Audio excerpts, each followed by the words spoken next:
Praise the lord, హల్లెలూయా. యేసుక్రీస్తు నామమున శ్రోతలందరికీ వందనాలు. మరొకసారి దేవుడు మనకిచ్చిన గొప్ప అవకాశాన్ని బట్టి దేవునికి వందనాలు చెప్పుకుందాం. చిన్న ప్రార్థన. దయామేడ యేసునాయన స్తోత్రం ప్రభా. తండ్రి, ఈ రోజున తండ్రి కంప్లీట్ ట్రాన్స్ఫర్మేషన్, రూపాంతరం చెందడం అంటే ఏంటో పౌలు ఏ విధంగా చెప్పాడో అది ధ్యానించుకుంటుండగా తండ్రి మాకు అర్థమయ్యే విధంగా నా ద్వారా మీరు మాట్లాడి అందరికీ అర్థమయ్యేటట్టు చేయమని వేడుకొంచున్నాం తండ్రి. సహాయం చేయండి. నన్ను మీ బూరగా మాత్రమే వాడుకోమని యేసుక్రీస్తు నామమున వేడుకొంచున్నాను తండ్రి. ఆమేన్. ఒకసారి మనము ఎఫ్సి పత్రిక 4వ అధ్యాయము. ఇంతకుముందు ఒకసారి నేను ముందు వచనాలు మీకు చెప్పాను. క్రీస్తు శరీరం అంటే సంఘ క్షేమాభివృద్ధి కోసం మనం ఏం చేయాలి, ఎట్లా ఎదుర్కోవాలి అనేది మనం ధ్యానించుకున్నాము. ఈ రోజున 17 నుంచి 32 వరకు మనము వ్యక్తిగతంగా ఏ విధంగా మారాలి, వ్యక్తిగతంగా ఎలా ఉండాలి మనము అనేది మనం ధ్యానించుకోవాలి. ఎందుకంటే వ్యక్తిగతంగా ప్రతి ఒక్కరూ మారితే ఆటోమేటిక్గా సంఘం అంతా మారిపోతుంది, క్రీస్తు శరీరం అంతా మారిపోతుంది కదా. మరి మనము యేసుప్రభు దగ్గరికి వచ్చినప్పుడు, యేసుప్రభు మార్గంలోకి వచ్చినప్పుడు ఆయనను బట్టి మనము బతకాలి. అంటే యేసుప్రభుని ఎరగక ముందు మనము చీకట్లో ఉన్నాం, కానీ చీకట్లో నుండి తన వెలుగులోకి మనల్ని తీసుకొచ్చిన దేవాది దేవుడికి మనం వందనాలు చెప్పుకుంటూ మనం కంప్లీట్గా రూపాంతరం పొందాలి. కంప్లీట్ ట్రాన్స్ఫర్మేషన్, మార్పు అంటే కంప్లీట్గా ఉండాలి. ఇట్లా వెళ్ళే వాళ్ళం వెనక్కి వెళ్ళిపోవాలి.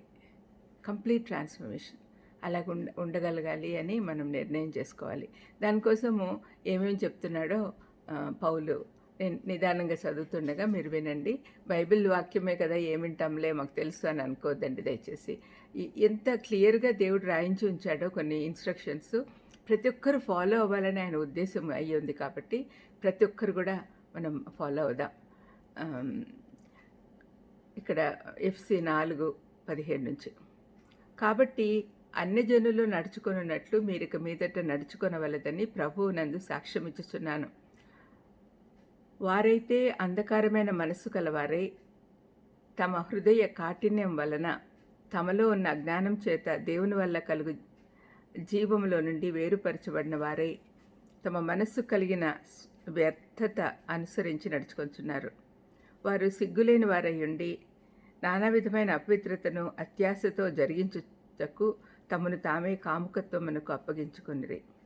అయితే మీరు యేసును గూర్చి విని ఆయన యందలి సత్యం ఉన్నది ఉన్నట్లుగానే ఆయన యందు ఉపదేశించబడిన వారైన ఎడల మీరు అలాగూ క్రీస్తును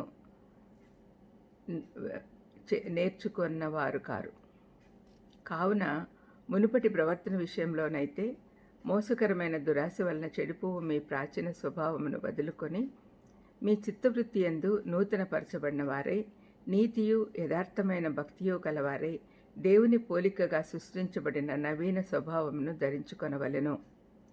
మనము ఒకరికొకరము అవయవములై ఉన్నాము కనుక మీరు అబద్ధమాడుట మాని ప్రతివాడును తన పొరుగువానితో సత్యమే మాట్లాడవలెను. కోపపడుడు గాని పాపం చెయ్యకుడి. సూర్యుడు అస్తమించే వరకు మీ కోపం నిలిచి ఉండకూడదు. అపవాదికి చోటియ్యకుడి. దొంగిలివాడు ఇక మీదటి దొంగిలక అక్కరగలవానికి పంచిపెట్టుటకు వీలు కలుగు నిమిత్తము తన చేతులతో మంచి పని చేయుచు కష్టపడవలెను.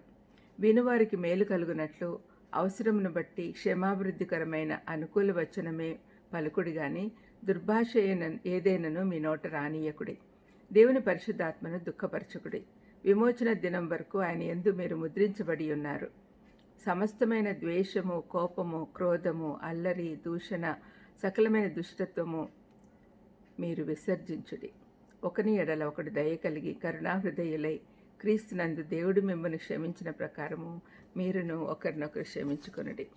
మనము ఆత్మీయంగా హెల్దీగా ఉండాలంటే, ఆరోగ్యంగా ఉండాలంటే ఇవన్నీ పాటించాలండి. ఈ ఎఫ్సి పత్రిక మనం చదువుకున్న వాక్య భాగము ఇది ట్రాన్స్ఫర్మేషన్, జర్నీ ఆఫ్ ట్రాన్స్ఫర్మేషన్ అనొచ్చు. అంటే మనం మార్పు చెందే ప్రయాణం. ఇది ఒక రోజులో జరిగేది కాదు, రోజు జరుగుతూనే ఉంటుంది. అయితే ఎట్లా ఉండాలి అంటే మన ట్రాన్స్‌ఫర్మేషను ఒక గొంగళి పురుగు సీతాకోక చిలుకలాగా మారిపోయినప్పుడు పాత ఆహ్, పోలికలు ఏమీ ఉండవు. మీరు గమనించుండొచ్చు. ఒక గొంగళి పురుగు మన చెట్లల్లో ఉంటది. అది అన్ని ఆకులు కొరికేస్తుంటే చాలా దిగులైతుంది, కోపమొస్తుంది, దాన్ని చంపి పడేస్తుంటాం. మరి అటువంటి గొంగళి పురుగు తర్వాత కకోన్‌లోకెళ్ళిపోతుంది. ఒక సంచిలోకెళ్ళిపోతుంది. ఆ సంచిలో నుంచి మెల్లగా బయటకొచ్చి అద్భుతమైన రంగులతో ఆహ్లాదకరమైన పని చేస్తూ ఉంటది. అంటే పొప్పుడు తీసుకొచ్చి ఒక పువ్వులో నుంచి ఇంకొక పువ్వులోకి ఆ విధంగా తనకేం పని అప్పజెప్పబడిందో ఆ పని చేస్తుందనమాట. అయితే ఎంత ఆహ్లాదకరంగా ఉంటుంది. చూడ్డానికి ఎంత చక్కగా ఉంటుంది సీతాకోక చిలుక. దాన్నే మనము గొంగళి పురుగు స్టేజ్‌లో ఉన్నప్పుడు అసహ్యించుకున్నాం కదా! మరి మన పరిస్థితి కూడా అలాగే ఉంది ఇప్పుడు. యేసుప్రభువుని నమ్ముకోకముందు మనమంతా చీకట్లో ఉన్నాం. సాతాను చెరలో ఉన్నాం. మరి అలాంటప్పుడు మనల్ని చూసి దేవుడు ఎంత బాధపడుతూ ఉంటాడు. నా బిడ్డలను నేను సృష్టిస్తే, నా స్వరూపంలో చేస్తే వీళ్ళు ఇంత విహీనంగా ఇంత క్రూరంగా తయారయ్యారేంటి అని బాధపడ్డా. మరి అలాంటి గొంగళి పురుగు స్టేజ్ నుంచి సీతాకోక చిలుకకు ఎలా రావాలి అనే విషయాలు ఇక్కడ పౌలు మనకు చూపిస్తూ ఉన్నాడు. ఇంతకుముందు మనం క్షేమాభివృద్ధి గురించి మాట్లాడినాం కదా. ఇప్పుడు మనము ఆత్మీయ ఆరోగ్యం కోసం ఏం చేయాలో చూద్దాం. ఇక్కడ ఒక బట్టలు ధరించడం గురించిన పోలిక చూపిస్తున్నాడు. ఏమంటున్నాడు? నవీన స్వభావమును ధరించుకున్న వాళ్ళను మీ మీ చిత్తవృత్తిలో మార్పు రావాలి. మోసకరమైన దురాశ వల్ల ప్రాచీన స్వభావంను వదులుకొనాలి అని చెప్తున్నాడు. ఇది ఎలా ఉందంటే పోలిక, ఒక మనము స్నానం చేసినాక పాత బట్టలు వదిలేసి కొత్త బట్టలు వేసుకున్నట్టు అనమాట. స్నానము అంటే మనము పునర్జన్మ, మారు మనస్సు అనుభవం. మనం ఎప్పుడైతే యేసుప్రభువుని అంగీకరిస్తామో అప్పుడు ఆత్మలో కడగబడతాం. ఆ స్నానం చేసే కార్యక్రమం అయిన తర్వాత పాత బట్టలు వేసుకోము కదా, మళ్ళీ కొత్త బట్టలు వాష్ చేసి మంచిగా ఉండేటి వేసుకుంటాం. అదేవిధంగా మనము పాత బట్టలు మళ్ళీ వేసుకోకూడదు. ప్రాచీన స్వభావం వదులుకోవాలి కంప్లీట్గా. ఇప్పుడు మురికి బట్టలు వేసుకున్న ఒక చిన్న బాబుని తీసుకొచ్చి మనం క్లీన్ చేసినామనుకోండి, దారిలో పోయే వాళ్ళని ఏమన్నా కనికరంతో తీసుకొచ్చాము, ఇంట్లోకి తీసుకొచ్చాము, వాడికి ముందు స్నానం చేయించమని చెప్పి తర్వాత మనం ఏం చేస్తాం, కొత్త బట్టలు తెప్పిస్తాం. వాడికి లేవు కొత్త బట్టలు. మరి అదేవిధంగా యేసుప్రభువు కూడా తన నీతి వస్త్రం మనకిస్తున్నాడు. ఆ నూతన వస్త్రం ధరించుకున్న ఆ గొప్ప భాగ్యం మనం అనుభవించినప్పుడు మనం ఆటోమేటిక్గా మనం ఎలా మారాలి అన్న ఆలోచన మనకు కలుగుతుంది. ఇక్కడ ఈ రూపాంతరం మనల్ని గమ్యం వైపు నడిపిస్తుంది. ఏమేం జరుగుతుంది అక్కడ? మరణం నుండి జీవంలోకి వస్తాం. మరణము అంటే సహజ మరణం కాదు, శారీరక మరణం గురించి కాదు. ఇక్కడ ఆత్మీయ మరణం. ఆత్మీయ మరణం పొందిన వాళ్ళు ఏమవుతారు? రెండవ మరణం పొందిన వాళ్ళు నరకానికి వెళ్ళిపోతారు. అది కాకుండా మనం రూపాంతరం చెందినప్పుడు మనం జీవం వైపు, నిత్య జీవానికి వెళ్ళిపోతాం. ఎంత గొప్ప మార్పు చూడండి! నిత్యం నరకాన్ని నుంచి నిత్య జీవానికి వెళ్ళిపోతాం. తర్వాత దేవునికి దూరమై ఉన్న మనము దేవునికి దగ్గర అవుతాం. అది ఎంత సంతోషంగా ఉంటుంది! దేవుని సన్నిధిలో ఉంటే ఎంత ఆనందం! దేవుడున్న ప్లేస్లో సంతోషము, సమాధానము ఇవన్నీ ఉంటాయి కాబట్టి మనం సంతోషంగా గడపగలం. మరి మనం ఇంతకుముందు అన్యులుగా ఉన్నాం చీకట్లో ఉన్నప్పుడు. కానీ ఇప్పుడు మనము యేసుప్రభువుని నమ్ముకున్న తర్వాత మనం దేవుని బిడ్డలమైనాం. యేసుప్రభువుతో సమానంగా వారసత్వం వస్తుంది మనకు. ఆయన మనల్ని దత్తపుత్రులుగా చేసుకుంటూ ఉన్నాడు. ఇంకొక మెయిన్ థింగ్ ఏంటంటే ప్రాచీన స్వభావం నుంచి నవీన స్వభావం వస్తుంది. పాత స్వభావం కంప్లీట్గా పోవాలి. పాప స్వభావం బాగు చేయటం కాదు కానీ నూతనపరచుట, అంటే రిపేరింగ్ జరగడము అన్నట్లుగా కాకుండా పాతదే రిపేర్ చేసేయకుండా నూతనంగా చేస్తూ ఉన్నాడు. ఇప్పుడు కార్పొరేట్ వరల్డ్లో సరిగా పర్ఫార్మెన్స్ లేకుంటే వాళ్ళ అధికారులు వాళ్ళకి ఇంప్రూవ్మెంట్ ప్లాన్స్ ఇస్తారు. మరి అదేవిధంగా మనం కూడా అవిశ్వాసులుగా ఉన్నప్పుడు పాపపు స్వభావం ఒకటే ఉంటుంది మనలో. కానీ విశ్వాసులకి నూతన స్వభావం ఉంటుంది. కానీ అట్ ద సేమ్ టైం ప్రాచీన స్వభావం కూడా కంప్లీట్‌గా ఒక్క క్షణంలో పోదు గదా! అది ఇంకా తిరిగి తిరిగి వస్తూనే ఉంటది. అందుకనే కంటిన్యూయస్ పోరాటం. రోమపత్రికలో పౌలు అంటాడు, "నేను మంచి చేయాలనుకున్నా కూడా చేయలేకపోతున్నాను." ఆ పోట్లాట నిరంతరం జరుగుతూనే ఉంటది. యుద్ధం, యుద్ధం. అది ఆహ్, మనం దేవుని దగ్గరికి చేరేంత వరకు కూడా ఉంటుంది. అది ఎప్పుడూ ఉంటుంది. కానీ ఆత్మీయంగా మనం బలపడే కొద్దీ ఆహ్, ఆ పోరాటం తగ్గిపోతుంది. మనం ఎప్పుడైతే దేవుని దగ్గరికెళ్ళాలి అని ఆశపడతామో, మన ప్రాచీన స్వభావం వదిలించుకోవాలని ప్రయత్నం చేస్తూ ఉంటామో, అప్పుడు మనము గట్టిపడుతూ ఉంటాం. దేవునికి దగ్గరవుతూ ఉంటాం. ఈ యుద్ధము ఎంత ఎక్కువగా ఉంటుంది అంటే ఆహ్, కొన్నిసార్లు మనకే అనుమానం వస్తుంది. నిజంగా మారుమనసు పొందామా మనము? ఇంత శోధనలేంటి? ఇంత రెసిస్టెన్స్ లేకుండా ఉందేంటి? అన్న ఫీలింగ్ వస్తది. ఆ విధంగా మనకు అనుమానం వచ్చే అవకాశం గూడా ఉంది. ఎఫ్‌సీ 3 అధ్యాయాలు క్రీస్తులో మీరేమై ఉన్నారో మనకు తెలుపుతా ఉంది. ఫస్ట్‌దేమో ఆహ్, అంటే ఏమేమి జరిగినాయి మన జీవితంలో అనేటివి 3 అధ్యాయాల్లో కనపడతాయి. సృష్టి ఆరంభంకు ముందే మనం ఏర్పరచబడిన వారము, విమోచించబడిన వారము, దత్తపుత్రులమైతున్నాము, ముద్రించబడ్డాం. అంటే మనలో పరిశుద్ధాత్మ దేవుడు ముద్రించబడ్డాడు. పునరుద్ధరించబడతాం. ఇవన్నీ జరిగిన తర్వాత ఏం చేయాలి? తర్వాత 3 అధ్యాయాల్లో ప్రాక్టికల్ వే ఆఫ్ లివింగ్ చూపిస్తాడు పౌలు. మనం ఎలా జీవించాలో ఈ 3 అధ్యాయాలు మనకు చెప్తాయి. మనం ఇప్పుడు 4వ అధ్యాయంలో ఉన్నాము. మనము క్రైస్తవులుగా గుర్తించబడతాం కదా! ఒకసారి మారు మనసు పొందిన తర్వాత మనం ఎప్పుడు దేవునికి దగ్గరగా ఉండాలనుకుంటాం కాబట్టి బైబిల్ చదవడం కానీ, ప్రార్థన చేయడం కానీ, మనలో వచ్చిన మార్పును ఇతరులు గమనించి వీరు మంచి క్రైస్తవులుగా ఉన్నారు అని దేవునికి మహిమ వస్తుంది మన ద్వారా. ఆ విధంగా మన జీవితాలు మారిపోతాయి. మరి విధేయత చూపటం వలన దేవుని పిల్లల అవ్వము కానీ, దేవుని పిల్లలు అవ్వడం వల్ల మనకు విధేయత వస్తుంది. మనం విధేయత చూపించాలని ఆశ కలుగుతుంది.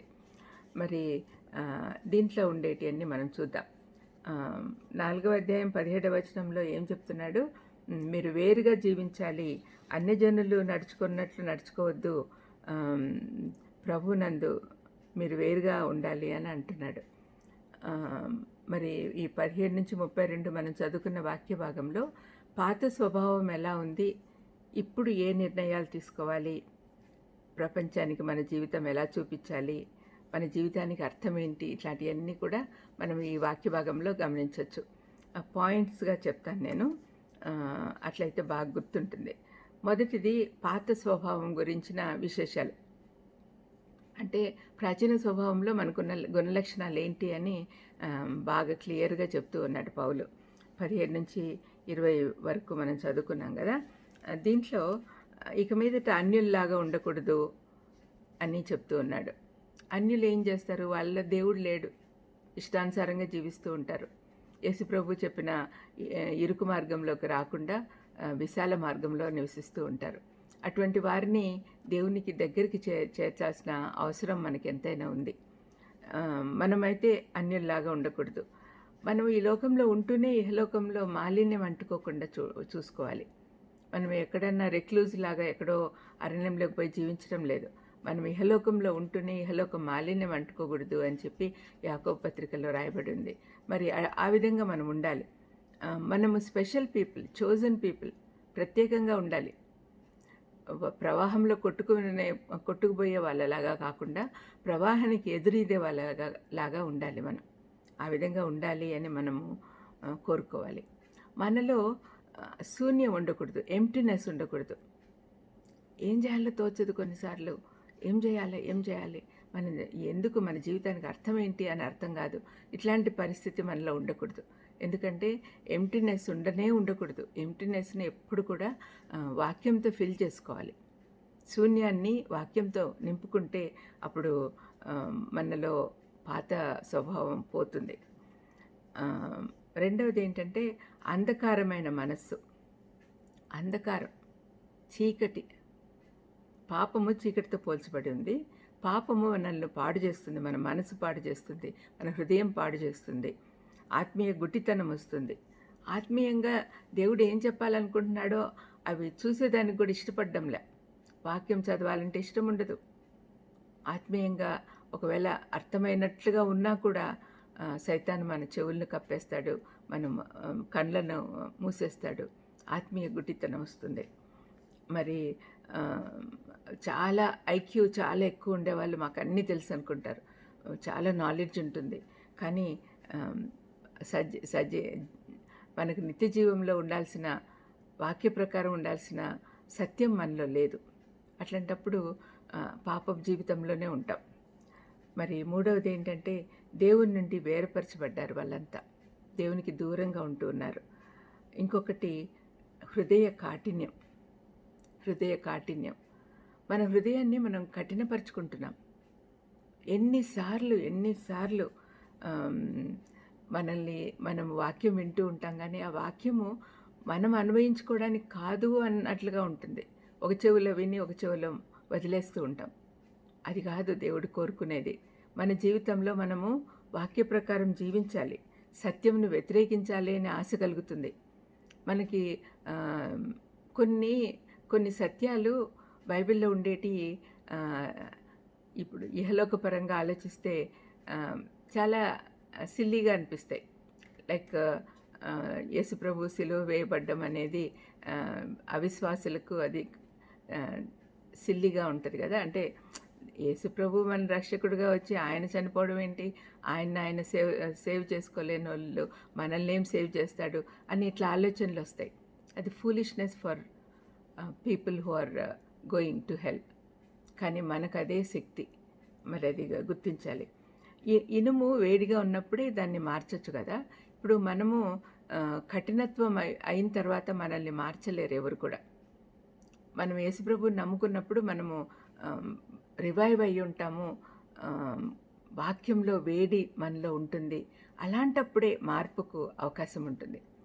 దాని మీద అట్లట్లనే కొట్టని అనుకుంటా సత్యాన్ని వ్యతిరేకిస్తూ ఉంటే కఠినత్వం వచ్చేస్తుంది. మరి చల్లగా అయితే ఇనుమును మనం మార్చలేము కాబట్టి ఆ విధంగానే మన హృదయ కాఠిన్యం మన దగ్గరికి రాకుండా చూసుకోవాలి.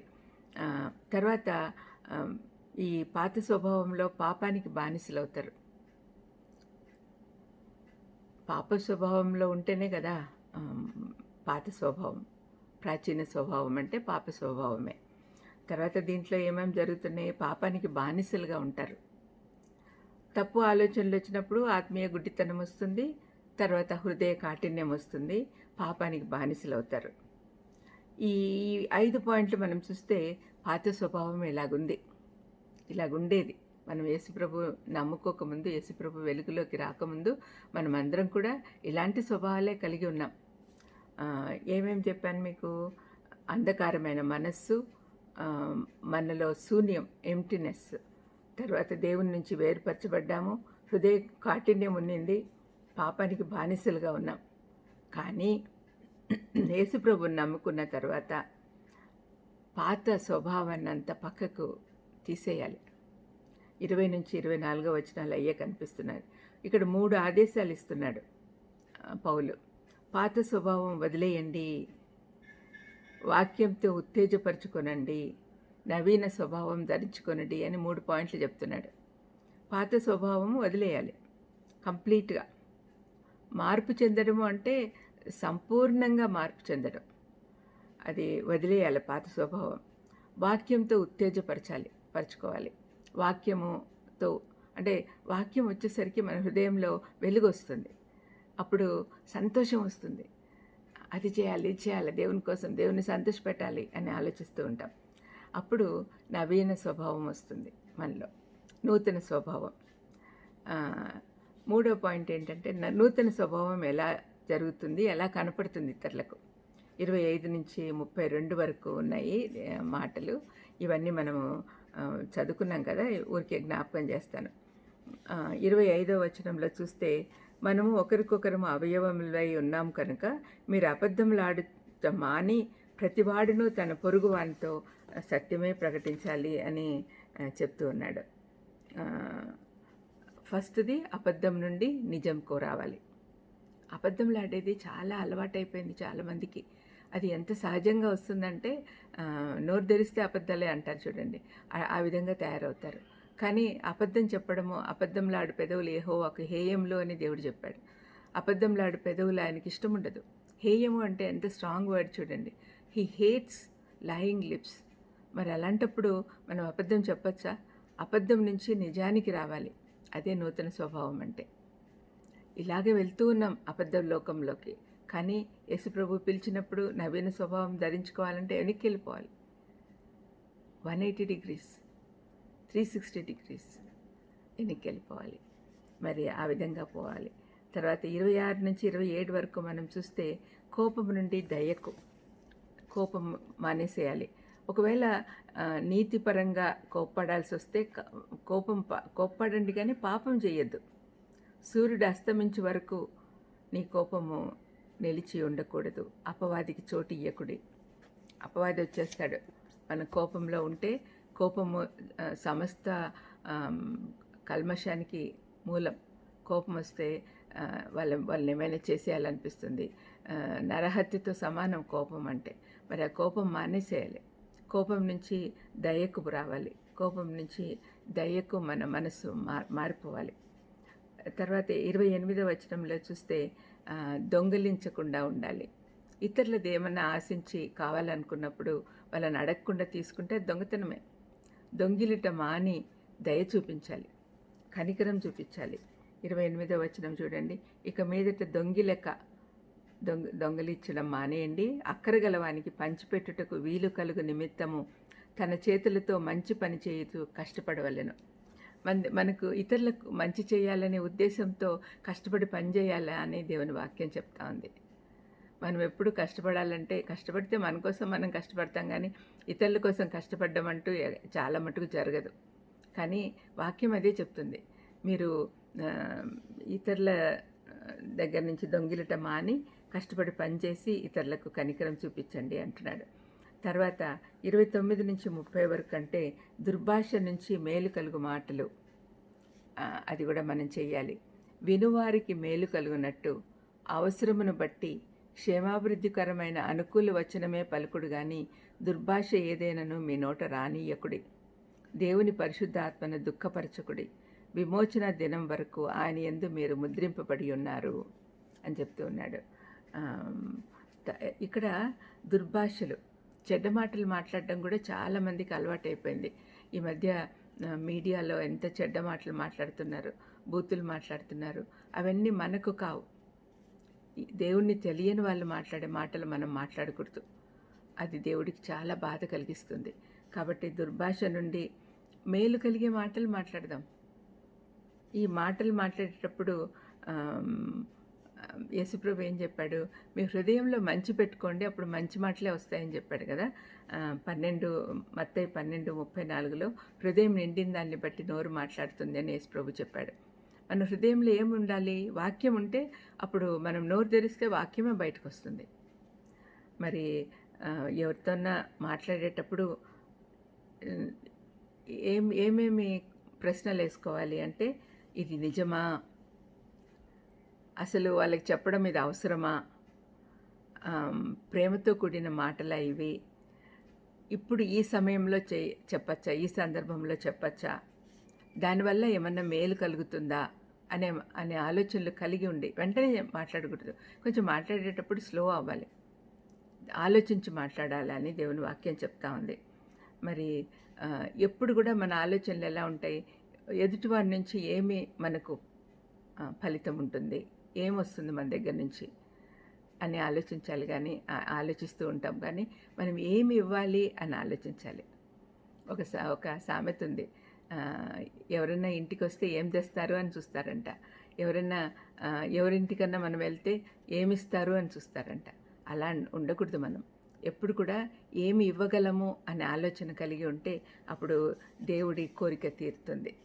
మరి 32లో చూస్తే చేదు నుండి క్షమాపణ. 32వ వచనం ఏం చెప్తుంది? ఒకని ఎడల ఒకడు దయ కలిగి కరుణాహృదయులై క్రీస్తునందు దేవుడు మిమ్మను క్షమించిన ప్రకారం మీరును ఒకరినొకరు క్షమించుకొనడి అంటున్నాడు.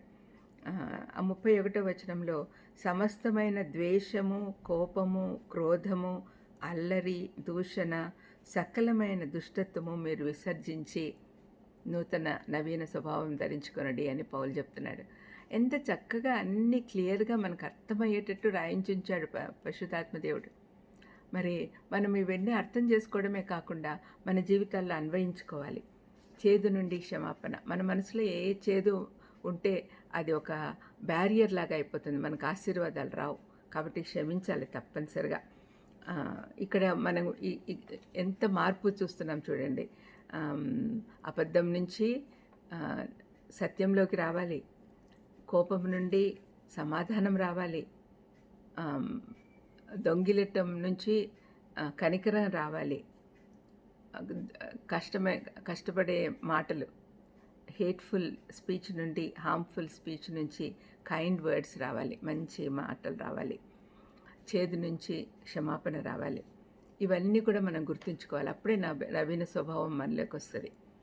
ఒక ఫేమస్ కళాకారుడు మైకేల్ ఆంజెలో, వరల్డ్ ఫేమస్ ఆయన, మీరు వినే ఉంటారు అతని మాట. ఒకసారి ఒక మార్బుల్ పీస్ తీసుకున్నాడు, ఒక రాయి పెద్దది. ఆ రాయి నుంచి మంచి శిల్పకారుడు అతను దావీదు మహారాజుది అందంగా చేశాడనమాట. చేస్తే ఒక ఆయన వచ్చి, ఇంత అందంగా మీరు ఎట్లా చేయగలిగారండి, అసలు ఈ బొమ్మ మీకు ఎట్లా వచ్చింది అని అడిగినప్పుడు మైకేల్ ఆంజెలో అన్నాడంట, ఆ రాయిలో ఆల్రెడీ ఉంది ఆ బొమ్మ, నేను దాన్ని చెక్కి దాన్ని బయటకు తీశాను అన్నాడంట. అంటే మనలో దేవుని స్వరూపం ఆల్రెడీ ఉంది. దేవుడు మనల్ని తన స్వరూపం అందే చేశాడు కదా. దాన్ని దేవుడు చెక్కి కొంచెం శ్రమలతో కూడిన పని అయినా కూడా, మనకి శ్రమ పెట్టినా కూడా తన స్వరూపంలోకి తిరిగి తెచ్చుకుంటాడు. అదే సంపూర్ణ ట్రాన్స్ఫర్మేషన్ అంటే. సంపూర్ణంగా మారడం అంటే అదే. చిజ్లింగస్ ఇట్లా ఊలితో కొడతారు కదా శిల్పకారులు, అలాగ కొట్టి మంచి శిల్పాన్ని తయారు చేసినాడు అతను. అదేవిధంగా ఇంకా 4వది చూస్తే మోటివేషన్. అసలు ఎందుకు మనము ఇలా మారాలి అని అంటే, క్రీస్తు మన కోసం చనిపోయాడు కాబట్టి. అందుకనే మనము ఆయన కోసం కంప్లీట్గా సరెండర్ అవ్వాలి. కంప్లీట్ కమిట్మెంట్ ఉండాలి. నేను ఇంతకుముందు చెప్పినట్లు ఈ క్యాటర్పిల్లర్ నుంచి కక్కున్కి వెళ్ళడము, తర్వాత బటర్ఫ్లై రావడం, ఆ స్టేజెస్, సీతాకోకచిలుక జీవితంలో ఉన్న స్టేజెస్ మన జీవితంలో కూడా రావాలి. ఇంతకుముందు మనం పాపంలో కూరుకుపోయి ఉన్నాం, కానీ ఇప్పుడు దేవుని దగ్గరికి వస్తున్నాం కాబట్టి చక్కగా సీతాకోకచిలుకలాగా మనం ఆహ్లాదకరంగా ఉంటూ ఇతరులను సంతోషపెట్టేవారిగా ఉంటే అప్పుడు నవీన స్వభావం ధరించుకున్నట్లు. ప్రార్థన చేసుకుందాం. దయామేడ యేసు నాయన స్తోత్రం ప్రభా. ఈ రోజున మాకు నేర్పించిన ఈ పాఠం జీవితాంతం గుర్తుంచుకునేటట్టు చేయండి. ఇప్పుడు విన్న వాక్యము మా జీవితంలో తప్పనిసరిగా అన్వయించుకునేదానికి సహాయం చేయమని యేసుక్రీస్తు నామమున వేడుకొంచున్నాను తండ్రి. ఆమెన్. God bless you.